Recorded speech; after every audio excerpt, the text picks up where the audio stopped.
Okay, so part 2, thermodynamics, 11th question. According to Dalton's law, the total pressure of a mixture of gases is equal to. Okay, so Dalton's law പറയുന്നതെന്ന് പറഞ്ഞാൽ total pressure of the mixture of gas equals the sum of partial pressures of all of the components of the gas.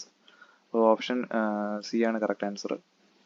Next, which of the following can be regarded as gas so that gas law could be applicable within commonly encountered temperature limits? Gas law applicable ആയിരിക്കണമെങ്കിൽ ഈ പറഞ്ഞ സംഭവം gas ആയിരിക്കണം. അപ്പോൾ ആദ്യത്തെ ഓപ്ഷനിൽ steam ഉണ്ട്. Steam എന്ന് പറയുന്നത് അതിനകത്ത് വാട്ടറിന്റെ കണ്ടന്റ് ഉള്ളപ്പോഴാണ് അതിന് സ്റ്റീം എന്ന് പറയുന്നത്. അതുപോലെ വാട്ടർ വേപ്പർ, അതിന് മോയിസ്ചർ, പിന്നെ ഈ സ്റ്റീം വേപ്പർ, ഈ എല്ലാ ഓപ്ഷനിലും സ്റ്റീം അല്ലെങ്കിൽ വാട്ടറിന്റെ ആ ഒരു സംഭവം വരുന്നുണ്ട്. ആകെ ഓപ്ഷൻ ഡിയിൽ മാത്രമാണ് അങ്ങനത്തെ സംഭവം ഇല്ലാത്തത്. അപ്പോൾ അങ്ങനെ അത് ഓപ്ഷൻ ഡി ആണ് ആൻസർ എന്ന് മനസ്സിലായി. Next question, the unit of pressure in SI unit is C Pascal. 14th question, closed system is one in which mass does not cross boundaries of system through energy may do so. Option A ആണ് correct. അപ്പോൾ ഈ open system, close system and isolated system എന്താണെന്ന് നോക്കാം. Open system എന്ന് പറഞ്ഞാൽ ഹീറ്റും മാറ്ററും ഇത് രണ്ടും pass ചെയ്യും. ഈ ഓപ്പൺ സിസ്റ്റമിൽ അകത്തേക്കും വരാം, പുറത്തേക്കും പോകാം. ക്ലോസ്ഡ് സിസ്റ്റമിൽ പക്ഷേ മാറ്ററിന് പാസ് ചെയ്യാൻ പറ്റില്ല, പക്ഷേ ഹീറ്റിന് പാസ് ചെയ്യാൻ പറ്റും. അത് തന്നെ ഐസൊലേറ്റഡ് സിസ്റ്റമിന്റെ കേസിൽ ഇത് രണ്ടിനും പാസ് ചെയ്യാൻ പറ്റില്ല.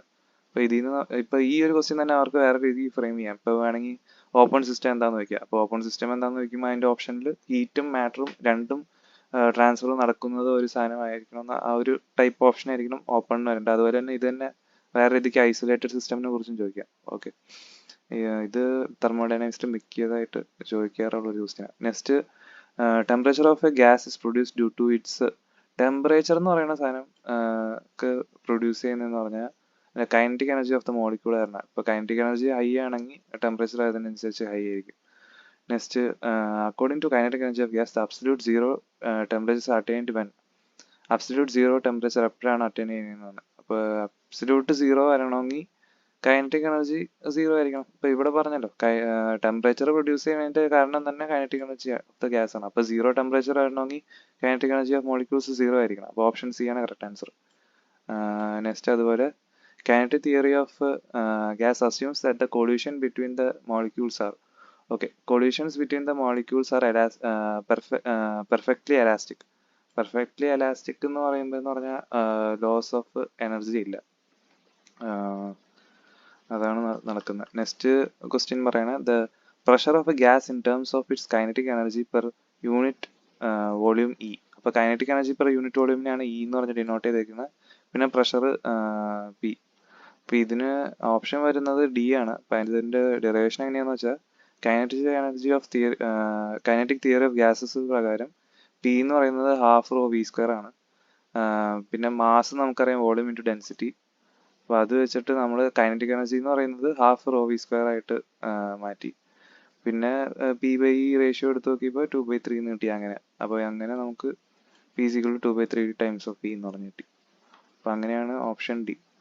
ഈ ഒരു ക്വസ്റ്റ്യനൊക്കെ ഓർത്ത് വെക്കണം, അല്ലാണ്ട് അവിടെ പോയിട്ട് നമ്മൾ ഡിറൈവ് ഒന്നും ചെയ്യാൻ എന്തായാലും നടക്കില്ല. ഇതൊന്നും നമ്മൾ പഠിക്കണ പോലും ഇല്ല എന്ന് എനിക്ക് തോന്നണം. പഠിക്കണമെങ്കിലും മറന്നു പോകും. അപ്പോൾ ഇത് അങ്ങനെ തന്നെ പഠിച്ചു വെക്കുക, ചോദിക്കുകയാണെങ്കിൽ എഴുതുക 2/3 ടൈംസ് ഓഫ് വി.